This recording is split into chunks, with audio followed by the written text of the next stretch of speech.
بسم الله الرحمن الرحيم. الحمد لله رب العالمين والصلاة والسلام على سيد الأنبياء والمرسلين. أما بعد فأعوذ بالله من الشيطان الرجيم. بسم الله الرحمن الرحيم. قواعد فقہیہ پر مشتمل کتاب الاشباح والنظائر، اس کے دروس کا سلسلہ چل رہا ہے، اور بحمد اللہ تعالی تیسرے قاعدے میں ہم پہنچے ہوئے ہیں، اور تیسرے قاعدے میں جو ضمنی قواعد اور ضوابط ہیں ان کو پڑھ رہی ہیں۔ کل جس قاعدے کو ہم نے شروع کیا تھا وہ تھا کہ ان الاصل فی الابضاع التحریم، کہ جو ابضاع ہیں ان کے اندر اصل جو ہے وہ تحریم ہے، حرمت ہے۔ تو اس پر فروعات اور گفتگو چل رہی تھی، استثنائی مسئلہ بھی بیان کیا گیا تھا۔ آج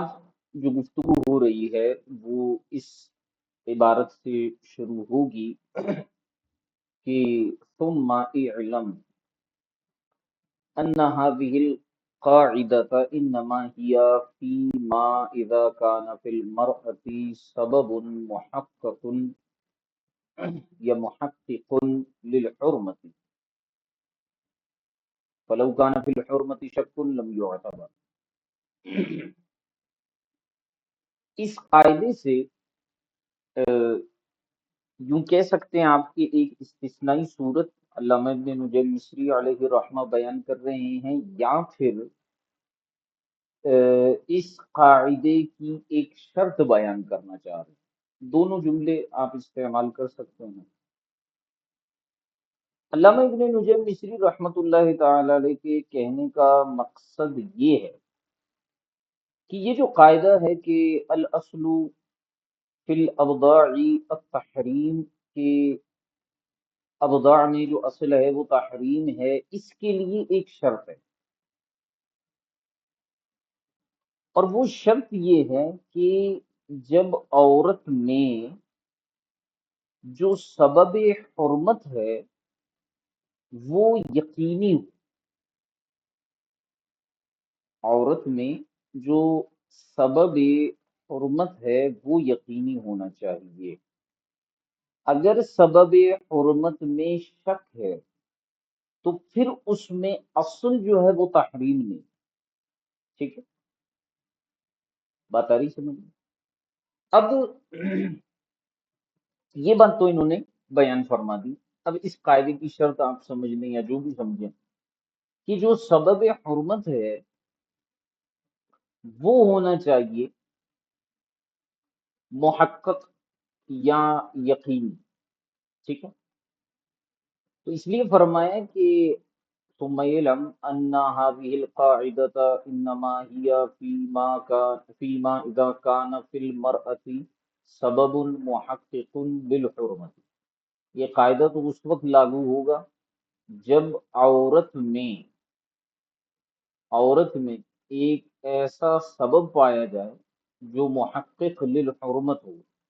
حرمت کو یقیناً ثابت کرنے والا ہو۔ فلو کان فی الحرمت شک، لہذا اگر حرمت میں شک پایا جائے تو لم یعتبر، تو پھر اس قاعدے کا اعتبار نہیں کیا جائے گا۔ ٹھیک ہے، اب اس پر جو ہے وہ ایک مسئلہ بیان کیا کہ فقہا ارشاد فرماتے ہیں کہ لو ادخلت المرأة حلمة ثديها في فم رضيعة ووقع الشك في وصول اللبن إلى جوفها لم تحرم لأن في المانع شكا۔ دیکھیں، ارشاد فرماتے ہیں کہ اگر ایک عورت نے اپنی پستان کو جو ہے وہ رضیعہ یعنی دودھ پیتے بچے کے منہ میں داخل کیا، اور اس بات میں شک پیدا ہوا کہ دودھ بچے کے یا بچی کے پیٹ تک پہنچا ہے یا نہیں پہنچا، تو ارشاد فرماتے ہیں کہ اب حرمت کا قول نہیں ہوگا، یعنی حرمت رضاعت جو ہے وہ ثابت نہیں ہوگی۔ کیوں؟ لِأَنَّ فِي الْمَانِعِ، کیونکہ نکاح سے روکنے والی جو چیز ہے وہ اس میں، یعنی وہ جو رضاعت ہے اس میں شک پیدا ہوگی، کما فی الوالدیہ، جیسا کہ فتاوی والوالدیہ میں ہے، ٹھیک ہے۔ اور ہم پیچھے یہ بات بھی پڑھ چکے ہیں کہ اصل جو ہے وہ عدم ہے، کہ کسی کام کے ہونے یا نہ ہونے میں شک ہو، نفی و اس بات میں شک ہو، تو اصل کیا ہوتا ہے؟ اس کام کی نفی ہوتی ہے۔ تو گویا دودھ اس کے پیٹ میں داخل نہیں ہوا۔ اگر کوئی یہ اعتراض کرے کہ بھائی جس طرح سے داخل نہ ہونا مشکوک ہے تو داخل ہونا بھی تو مشکوک ہے، ٹھیک ہے، داخل ہونا جس طرح سے مشکوک ہے اسی طرح داخل نہ ہونا بھی مشکوک ہے، تو اس لیے فرمائیں کہ اصل جو ہے، فقہا نے فرمائے کہ اصل عدم ہے، تو لہذا ہم عدم کا اعتبار کرتے ہوئے مانع میں شک کو دیکھیں گے، اور اس وجہ سے حرمت رضاعت کو ثابت نہیں مانیں گے، کما فی الوالدیہ، جیسے فتاوی والوالدیہ میں مذکور ہے۔ وفی القنیہ، اور قنیہ میں ہے کہ امرأۃ کانت تعطی ثدیہا صبیۃ، ایک عورت ہے جو کہ بچیوں کو جو ہے وہ اپنی پستان بچیوں کے منہ میں داخل کیا کرتی ہے، مثال انہوں نے ایک بیان کی، وَاشْتَهَرَ ذَلِكَ فِيمَا بَيْنَهُم، اور لوگوں کو، وہاں موجود افراد کو عورت کی یہ عادت معلوم ہے، اور یہ عادت ان کے درمیان معروف اور مشہور ہے کہ یہ ایک ایسی عورت ہے کہ جو بھی بچی وغیرہ اس کے پاس آتی ہے تو یہ جو ہے وہ پستان اس کے منہ میں داخل کر دیتی ہے، تو یہ عادت بھی مشہور ہے۔ ثم تقول لم يكن في ثدي لبن، پھر وہ جو ہے یہ کہتی ہے کہ اس کی پستان میں جو ہے وہ دودھ موجود نہیں ہے، ٹھیک ہے۔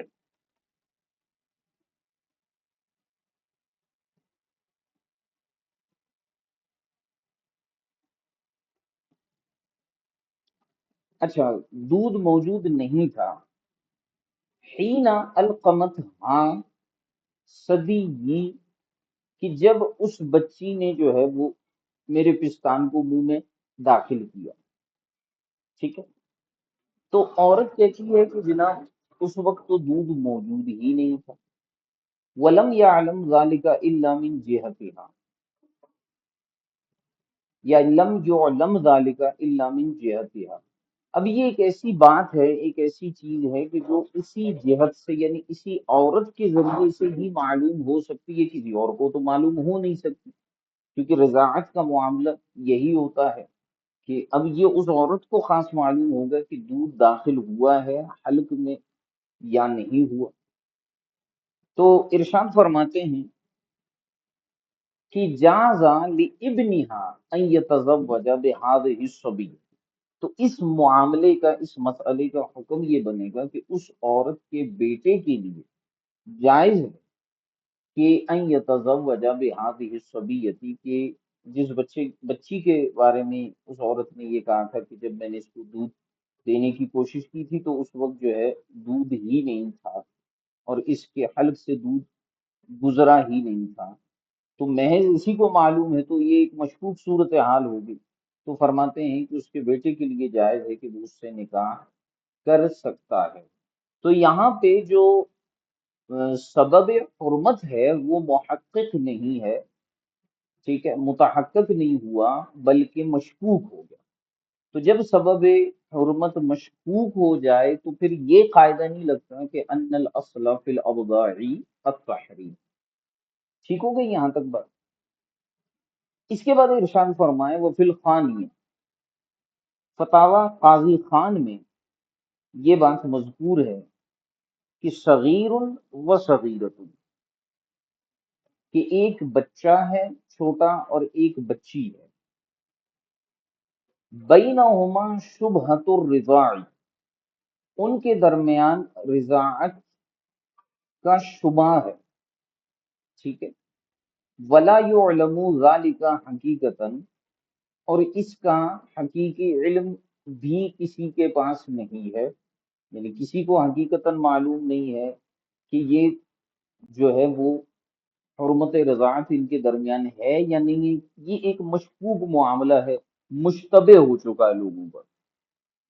تو قالو، تو کہاں اس کے حکم میں ارشاد فرماتے ہیں کہ لا باس بالنکاح بینہما، ان کے درمیان نکاح کے واقع کرنے میں کوئی حرج نہیں، کیونکہ یہاں بھی معاملہ مشکوک ہو گیا۔ ارشاد فرمایا ھذا اذا لم یخبر بذالک یا یخبر بذالک احد، یہ اس وقت ہے معاملہ جب اس کے بارے میں ایک شخص بھی خبر نہ دے، ٹھیک ہے، یا کسی بھی شخص کو خبر نہ ہو۔ لیکن فَإِنْ أَخْبَرَ بِهِ عَدْلٌ ثِقَةٌ، لیکن اگر اس معاملے کے بارے میں کسی عادل اور ثقہ شخص نے خبر دے دی تو یأخذ بقولہ، تو اس کا قول قاضی یا جو بھی وہ افراد ہیں وہ لے لے۔ ولا یجوز النکاح بینہما، تو اب ان کے درمیان نکاح، اس لڑکے اور لڑکی کے درمیان نکاح جائز نہیں ہوگا۔ وَإِنْ كَانَ الْخَبْرُ بَعْدَ النِّکاح، اور اگر وہ خبر جو اس عادل شخص نے دی ہے وہ نکاح کرنے کے بعد ہو، وہما کبیران، اور یہ دونوں یعنی لڑکا اور لڑکی جو ہیں وہ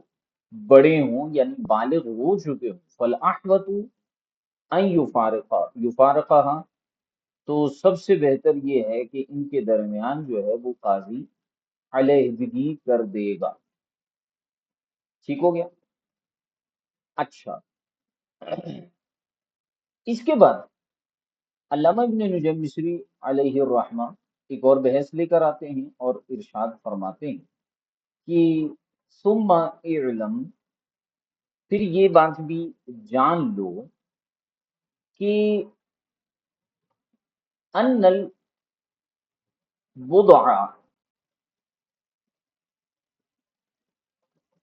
یہ بات جان لو کہ یہ جو بضاع ہے، وَإِنْ كَانَ الْأَصْلُ فِيهِ الْحَظْرُ، اصل تو اس میں کیا ہے؟ حظر ہے، ممانعت ہے، اصل تو اس میں یہی ہے، ٹھیک ہے۔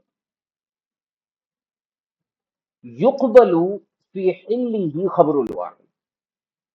اب سمجھیے گا بات، دیکھیں جس چیز میں اصل ایک معاملہ ہو تو اس میں اگر گواہی کی ضرورت پیش آتی ہے تو آپ کو پتا ہے کہ کم از کم ہمارے یہاں دو گواہوں کا ہونا ضروری ہے شریعت مطہرہ میں۔ مثال کے طور پر اگر کوئی شخص چوری کرتا ہے تو جیسے میں نے پیچھے بھی یہ بات کہی تھی کہ بھئی چوری میں جو اصل ہے وہ یہ ہے کہ کسی نے کسی کا مال نہیں کھایا، کسی نے چوری وغیرہ نہیں کی، اصول تو یہی ہے، ٹھیک ہے۔ اب جو شخص دعویٰ کرتا ہے کسی کے اوپر کہ اس نے چوری کی ہے تو گویا وہ جو ہے وہ خلاف اصل کا دعویٰ کر رہا ہے۔ تو شریعت مطہرہ اس کے بارے میں یہ کہتی ہے کہ البینۃ علی المدعی، جو خلاف اصل کا دعویٰ کرتا ہے اس کو لازم ہے کہ وہ بینہ پیش کرے، یعنی گواہ پیش کرے، اور گواہ کتنے ہونے چاہیے؟ دو ہونے چاہیے۔ اب پیچھے یہ جو صورتحال بیان ہوئی کہ ایک لڑکا ہے ایک لڑکی ہے، دونوں کے درمیان رضاعت کے حوالے سے شبہ پایا جاتا ہے، تو ان کا نکاح کرنا ان کا درست ہے، جبکہ کوئی بھی ایک خبر دینے والا نہ ہو۔ لیکن اگر ایک عادل شخص نے بھی خبر دی تو نکاح کرنا جائز نہیں ہے، اور اگر نکاح ہو چکا ہے اور یہ بڑے ہیں تو ان کے درمیان تفریق کر دی جائے۔ اب یہاں سوال یہ پیدا ہوا کہ ایک شخص کی خبر سے آپ نے حرمت کو حلت میں کیسے بدل دیا؟ ایک شخص کی جو خبر ہوتی ہے وہ تیقن کا درجہ نہیں رکھتی ہمارے ہاں، کم از کم دو افراد تو ہونے چاہیے تھے جو نصاب شہادت تک تو پہنچے، یہاں آپ نے ایک شخص کی بات قبول کر لی۔ تو علامہ ابن نجم مصری رحمۃ اللہ تعالی علیہ فرماتے ہیں ثم اعلم، یہ بات جان لو کہ ان البدع، کہ یہ جو بدع والا معاملہ ہے، وان کان الاصل فیہ الحظر، اصل اس میں ممانعت ہی ہے، حظر ہے، تحریم ہے، لیکن یقبل فی حلہ خبر الواحد، لیکن اس کے حلال ہونے کے لیے خبر واحد کو بھی قبول کر لیا جائے گا۔ ٹھیک ہے، یہ ایک ایسی کنڈیشن اور صورتحال ہے کہ اس میں جو ہے وہ کیا ہو جائے گا کہ خبر واحد کو بھی قبول کر لیا جائے گا۔ ٹھیک ہے، قالو، اسی وجہ سے فقہا نے فرمایا کہ لو اشترى امت زیدن، کہ کسی شخص نے زید کی کنیز کو خرید لیا، قال بکر، اور بکر یہ کہتا ہے کہ وکلنی زید ببیعہا، کہ زید نے مجھے اس کو بیچنے کا وکیل بنایا۔ ایک شخص نے زید کی کنیز کو خریدا، بکر کہتا ہے کہ بھائی زید نے مجھے اس کو بیچنے کا وکیل بنایا۔ ٹھیک ہے، تو یحل وطئها، تو اب یہ جو شخص ہے جس نے خریدا ہے اس کا اس سے وطی کرنا جو ہے حلال ہو جائے گا۔ ٹھیک ہے، وَكَذَا لَوْ جَاءَتْ أَمَةٌ، اور اسی طرح اگر کوئی باندی آئے، قالت لرجل، اور یہ کہے کسی شخص کو کہ ان مولائی بعثنی الیکا ہدیۃً، کہ میرے آقا نے بطور تحفے کے مجھے آپ کے پاس بھیجا ہے، یعنی میں آج سے آپ کی باندی ہوں، میرے آقا نے مجھے آپ کو بطور تحفے کے بھیج دیا ہے۔ ٹھیک ہے، وظن صدقها، اور اس شخص کو جس سے یہ باندی کلام کر رہی ہے اسے گمان ہو اس کی سچائی کا، تو حلہ وطئها، تو اس کے ساتھ وطی کرنا جو ہے وہ حلال ہو جائے گا۔ ٹھیک ہے، اچھا اب یہ جو دو مسائل بیان کیے، اصول سے ان کا کیا تعلق بن رہا ہے؟ سمپل سی بات ہے کہ ایک شخص ہے وہ ایک باندی کو خریدتا ہے،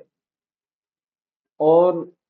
وہ اس کی اپنی باندی نہیں ہے، جس سے وہ خرید رہا ہے وہ اس کی اپنی نہیں ہے۔ اب وہ شخص یہ کہتا ہے کہ بھائی مجھے جو ہے وہ فلاں صاحب نے، یعنی مثال کے طور پر یہ شخص بازار میں جاتا ہے، یہ دیکھتا ہے کہ یہ باندی تو فلاں زید صاحب کی باندی ہے، یہ یہاں پر بک کیسے رہی ہے، زید تو نظر نہیں آ رہا، تو یہ جا کے اس کو خریدتا ہے، گفتگو کرتا ہے، تو جو بیچنے والا ہے وہ کہتا ہے بھائی یہ زید ہی کی کنیز ہے، لیکن زید نے مجھے اس کو بیچنے کا وکیل بنا۔ اب اس نے وہ خرید لیا، خریدنے کے بعد جو ہے اس کا اس سے وطی کرنا حلال ہو جائے گا۔ اور اسی طرح جو ہے وہ اگر کوئی عورت کسی شخص کے پاس جاتی ہے، باندی وہ جاتی ہے کسی شخص کے پاس اور اس کو یہ کہتی ہے کہ میرے آقا نے جو ہے وہ مجھے آپ کے پاس بھیجا ہے بطور تحفے کے، کہ میں آج سے آپ کی باندی ہوں، اور اس شخص کو اس کی سچائی کا ظن غالب بھی ہو، تو پھر یہ جو ہے اس کو گویا کہ یہ اس کی ملکیت میں آ گئی، اور اس کا اس سے وطی کرنا جو ہے وہ حلال ہو جائے گا۔ تو یہاں اصل میں قاعدہ جو ہے وہ جو اوپر انہوں نے بیان کیا کہ انکان الاصل فیہ الحظر، کہ اس میں اگرچہ اصل جو ہے وہ کیا ہے، حظر ہے، ابداع کے اندر، لیکن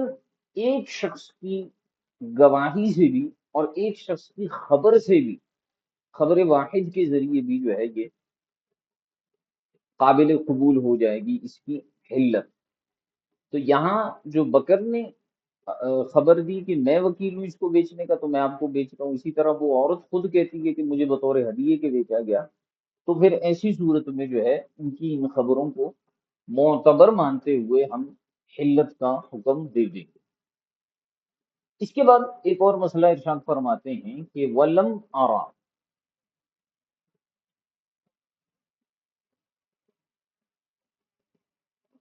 یہاں سے علامہ ابن نجم مصری رحمۃ اللہ تعالی علیہ دوسرا مسئلہ بیان کرتے ہیں کہ فرماتے ہیں کہ ولم ارا حکم ما اذا وکل شخصا فی شراء جاریۃ وصفا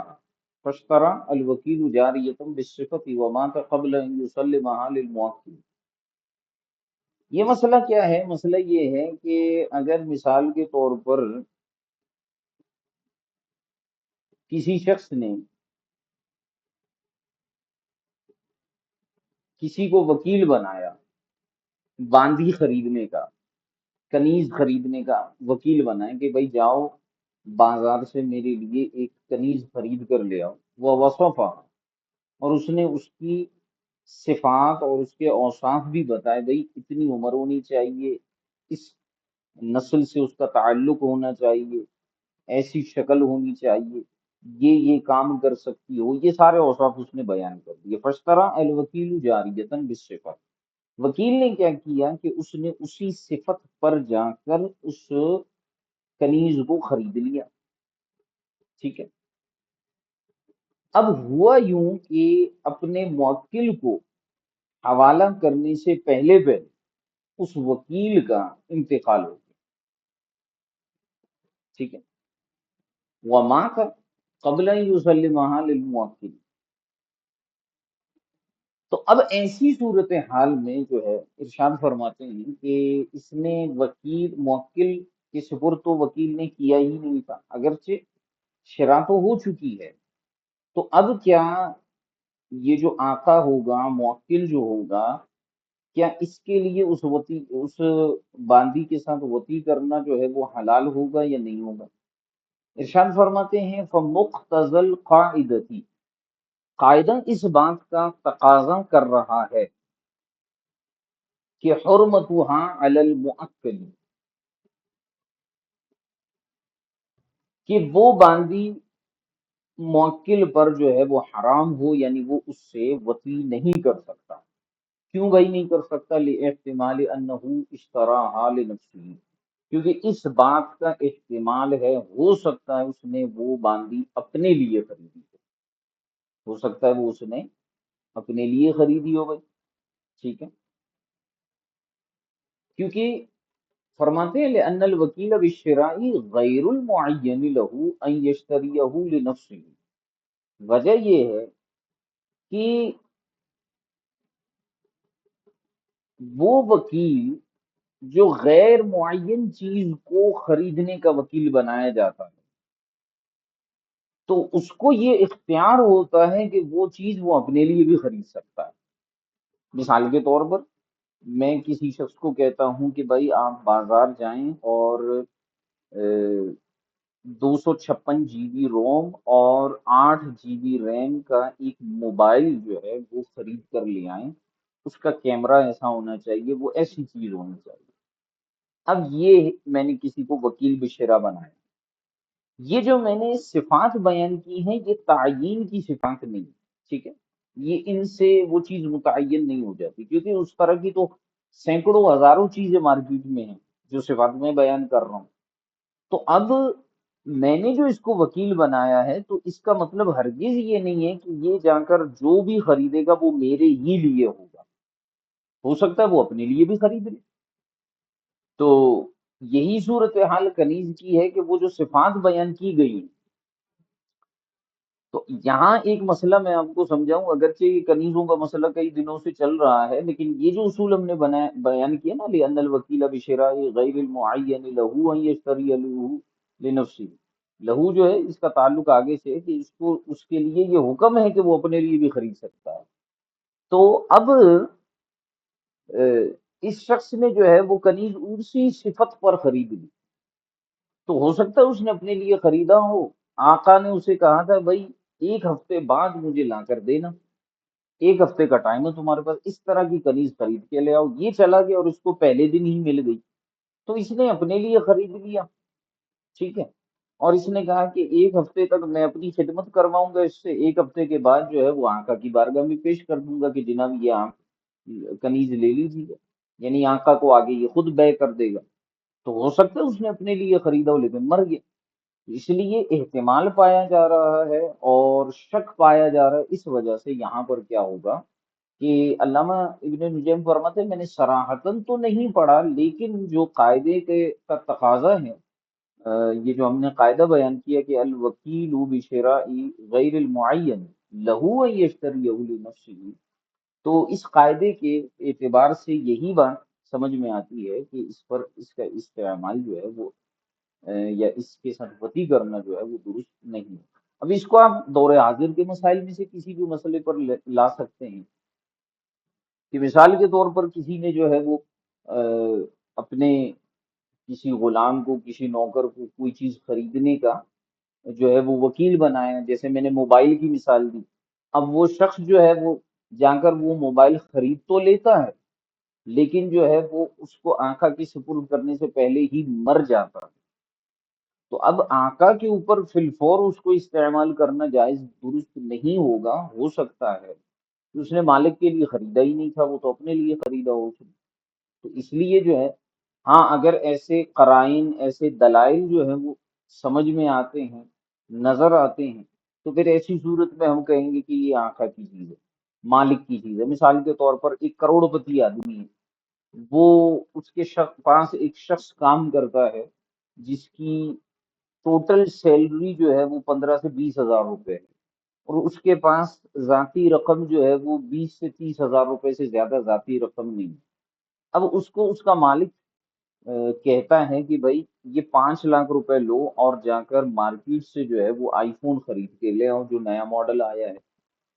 اب وہ آئی فون لے کر آتا ہے، رستے میں اس کا ایکسیڈنٹ ہو جاتا ہے، وہ مر جاتا ہے. تو اب کوئی یہ نہیں کہہ سکتا کہ بھائی یہ جو ہے وہ آقا یا جو اس کا مالک تھا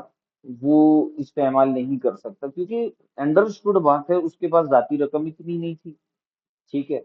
وہ اس کی جو ظاہری صورت حال تھی وہ بھی اس بات کا تقاضا کر رہی ہے کہ یہ ایسی چیز استعمال نہیں کر سکتا، ایک عام سا نوکر ہے، آئی فون کہاں استعمال کرے گا. ٹھیک ہے. تو یہ ایک قرائن اور دلائل جو ہے وہ اس بات کی طرف مشیر ہیں کہ یہ اس کے مالک ہی کا موبائل فون تھا. ہاں اگر ایسی چیزیں ہیں، ایسے معاملات ہیں کہ جن کی خریداری کی قوت جو ہے وہ نوکر کو بھی حاصل ہے،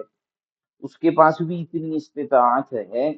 تو پھر تسلیم سے پہلے جو ہے اگر اس کا انتقال ہو جاتا ہے وکیل کا، تو ایسی کنڈیشن میں جو ہے ہم یہ کہہ سکتے ہیں کہ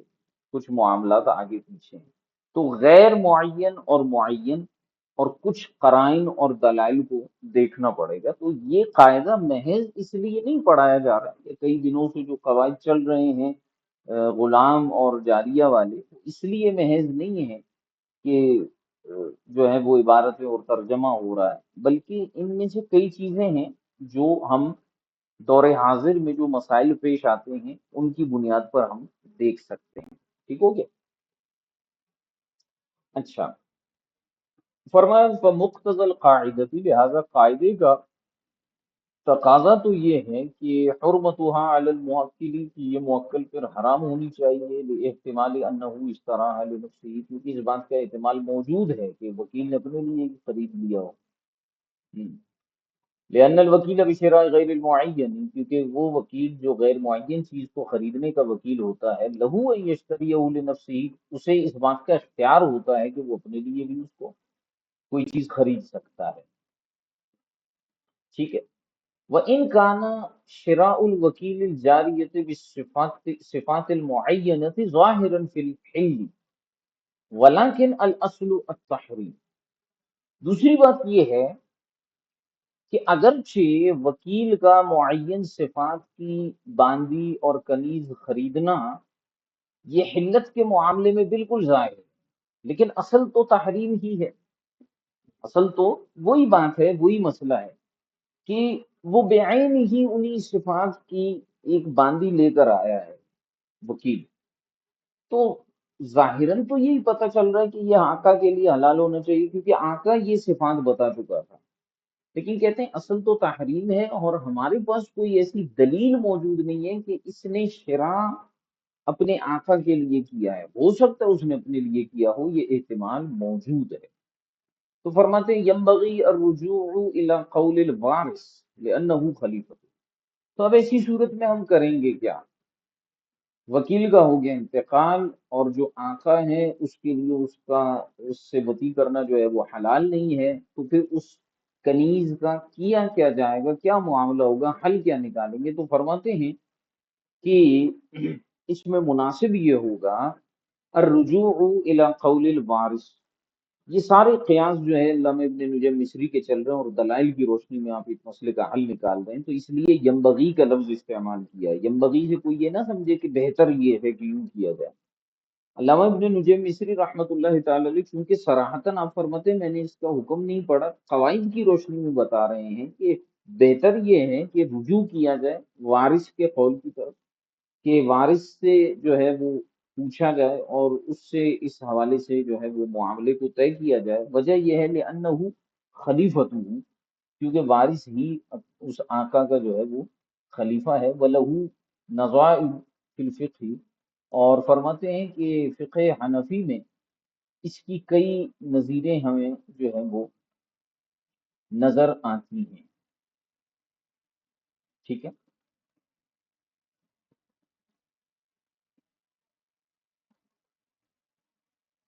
اچھا ایک منٹ ذرا سے دیکھیں۔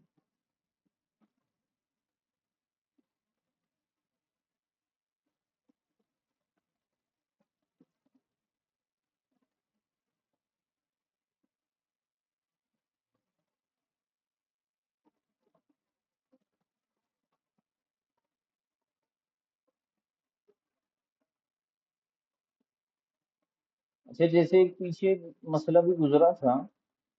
کہ آقا نے جو ہے وہ متعین کیے، آقا نے اپنی باندیوں کو میں سے کسی ایک کو آزاد کیا تھا اور متعین نہیں کیا تھا، اس میں ایک قول یہ بھی بیان کیا گیا تھا نا کہ وہ جو ہے اس کے ورثاء سے بھی پوچھا جائے گا، اس طرح کی بھی بات ہوئی تھی۔ بہرحال ورثاء جو ہیں وہ کچھ چیزوں میں خلیفہ ہوتے ہیں جیسے میں نے پیچھے بیان کیا، کچھ چیزوں میں انہیں جو ہے وہ اختیار حاصل نہیں ہوتا، تو یہاں پر علامہ ابن نجم مصری فرماتے ہیں کہ اسے ہم جو ہے وہ اختیار دیں گے اس کے ورثاء کو۔ اب وہ اگر قبول کر لیتے ہیں، وہ کہتے ہیں کہ ٹھیک ہے یہ ہمارے جو ہے وہ ہم اپنے غلام کو جانتے ہیں کہ وہ ایسا نہیں کرے گا، اس نے ہمیشہ جو ہے مثال کے طور پر غلام جو ہے وہ اس معاملے میں مشہور ہو، غلام یا وکیل اس معاملے میں مشہور ہو کہ آقا اسے جو ہے وہ ہمیشہ جو ہے وہ کیا کہتے ہیں اس کو، جو چیز بھی خریدنے کے لیے بیچتا تھا موکل، تو یہ وکیل ہمیشہ اسی کے لیے خریدتا تھا، اپنے لیے اس نے کبھی نہیں خریدا۔ اگر اپنے لیے خریدنا ہوتا تو وہ بعد میں خریدے گا یا الگ کر کے خریدے گا۔ تو اب یہ جو وکیل ہیں اس کے ورثاء سے پوچھا جائے گا کہ ہاں بھائی آپ کے جو والد تھے یا جو بھی تھے آپ ان کے وارث ہیں، ان کی عادت ہمیں بتائیے کہ وہ جو ہے وہ چیزوں کو خریدنے میں وکالت کے معاملے میں کیا طریقہ اختیار کیا کرتے تھے، کیا اپنے لیے بھی ایسی چیزیں خریدتے تھے؟ تو اگر وہ رسوا کہتے ہیں نہیں جی ان کو تو ایسی چیزوں کا کوئی شوق نہیں تھا یا وہ جو ہے وہ ایسی چیزیں نہیں خریدا کرتے تھے، یا اگر انہیں کوئی وکیل بناتا تو وہ کبھی بھی اپنی چیزوں کو اس کے ساتھ ملاتے نہیں تھے، تو اس سے اندازہ ہو جائے گا کہ یہ چیز جو ہے وہ موکل کے لیے حلال ہے، یعنی یہ جو باندی ہے۔ لیکن اگر جو ہے وہ ورثہ کہیں کہ نہیں، وکیل جو تھا وہ اس طرح کیا کرتا تھا کہ بعض اوقات کوئی اسے کوئی وکیل بناتا تو وہ اپنے لیے بھی اسی طرح کی چیز لے کر آیا کرتا تھا، تو اگر ورثہ یہ کہتے ہیں تو پھر ایسی صورت میں وہ جو کنیز ہوگی وہ اس آقا کے لیے حلال نہیں ہوگی۔ پھر اس کے بعد ارشاد فرماتے ہیں وَلَمَّا كَانَ الْأُولَى الْإِحْتِيَاطُ فِي الْفُرُوجِ، اور چونکہ فروج کے معاملے میں اولا جو ہے لما کان الاولا، کہ اولا جو ہے وہ احتیاط ہے، ان چیزوں میں ہم جو ہے وہ احتیاط سے پیش آئیں گے، یہ معاملہ ہی اس طرح کا ہے، کیونکہ اگر ہم اس میں احتیاط سے کام نہیں لیں گے اور تساہل سے کام لیں گے، نرمی سے کام لیں گے، تو پھر کئی گناہوں کے دروازے کھل سکتے ہیں اور بے حیائی کے دروازے کھل سکتے ہیں، اس لیے اس معاملے میں ہم احتیاط کریں گے۔ تو فرماتے ہیں جب اس معاملے میں احتیاط جو ہے وہ زیادہ بہتر ہے، تو قال فی المزمرات، مزمرات میں ارشاد فرمائیں کہ اذا عقد علی امته متنزعا عن وطئها حراما على سبیل الاحتمال فهو حسن۔ اب یہ مسئلہ سمجھیے گا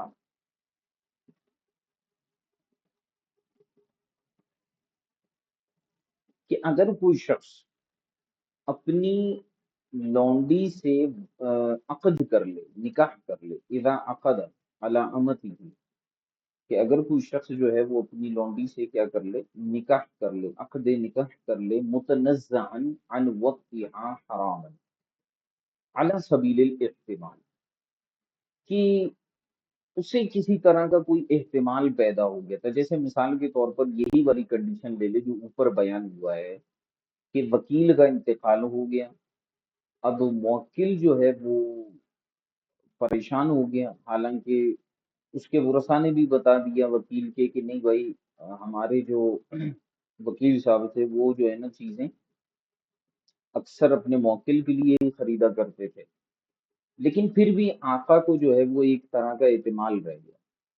تو اس نے کیا کیا کہ اس نے اس لونڈی سے نکاح کر لیا، کہ ہو سکتا ہے رقیت کی حالت میں جو ہے وہ یہ مجھ پر اس سے وطی کرنا حرام ہو، احتمال ہے، تو اس نے اس احتمال سے بھی بچتے ہوئے، اپنے آپ کو بچاتے ہوئے کیا کیا کہ اس نے اس لونڈی کے ساتھ، کنیز کے ساتھ عقد نکاح کر لیا۔ تو فرماتے ہیں اذا عقد على امته متنزها عن وطئها حراما على سبيل الاحتمال فهو حسن، تو یہ سب سے زیادہ بہتر طریقہ ہے، ٹھیک ہے، لاحتمال ان تكون حرة او معتقة الغیر او محلوفا علیها بعتقها، کہتے ہیں احتمالات، ایک احتمال تو میں نے یہ اوپر وکیل والا بیان کیا، کہتے ہیں بعض اوقات یہ احتمال بھی ہوتا ہے، ہو سکتا ہے یہ آزاد ہو، مثال کے طور پر کسی کنیز کو اس کے آقا نے آزاد کر دیا، وہ کہیں چلی گئی، پھر کسی نے اس کو جو ہے وہ اغوا کر کے پکڑ لیا اور بازار میں لے جا کے بیچ دیا، تو یہ تو آزاد تھی بیچاری، اب یہ لونڈی سمجھ کے اس سے وطی کرے گا تو یہ بھی حرام میں مبتلا ہوگا، تو اس لیے کہتے ہیں کہ ہو سکتا ہے اسے یہ احتمال ہو کہ یہ عورت جو ہے، یہ جو لونڈی تھی یہ آزاد ہو، یا معتقۃ الغیر ہو، کسی اور نے اسے آزاد کیا ہے، او محلوفا علیہا، یا اس پر کسی نے قسم کھائی ہوئی ہے حانس ہونے والی صورت میں کہ اگر اس لونڈی نے، میں نے یوں کیا تو یہ آزاد ہے، او محلوفا علیہا بعتقہا، ٹھیک ہے، وقد حنس الحالف، اور حالف حانس بھی ہو چکا ہے جس نے قسم کھائی تھی، مثال کے طور پر کسی نے قسم کھائی کہ اگر میں نے یوں کیا تو میری یہ لونڈی جو ہے وہ آزاد ہے، ٹھیک ہے، اور اب ہوا یہ کہ اس نے اسے بیچ دیا، حالانکہ وہ جو ہے اس سے پہلے ہی ہنس کر چکا ہے، یعنی قسم توڑ چکا ہے، تو اس صورت میں تو یہ آزاد تھی، اب یہ اگر اس سے جو ہے اس کو خرید لیتا ہے تو ایسی صورت میں جو ہے اس آزاد عورت سے وطی کرنا تو حلال نہیں ہوگا، تو ان ساری چیزوں سے بچتے ہوئے اس نے اس سے نکاح کر لیا۔ وہ کثیر ما یقع لا سیما اذا طاولت الایدی، کہتے ہیں اور اس طرح کے کثیر معاملات جو ہے وہ ہوتے رہتے ہیں، خاص طور پر کہ جب باندیاں جو ہیں وہ ایک ہاتھ سے دوسری ہاتھ میں منتقل ہوتی رہتی ہیں، تداول ایدی ہوتا ہے، یعنی ایک ملکیت سے نکل کر دوسری ملکیت میں جاتی ہیں، تو شبہات پیدا ہو جاتے ہیں، تو چونکہ فروج میں احتیاط اولا ہے، اس لیے اگر کوئی نکاح کر لیتا ہے اپنی لونڈی سے اس احتمال سے بچتے ہوئے تو یہ جائز ہے۔ اچھا، پھر آگے ارشاد فرمایا، یہاں تک یہ گفتگو ختم ہوئی، پھر اس کے بعد فرماتے ہیں فما وقع لبعض الشافعیۃ من ان وقت السرار اللتی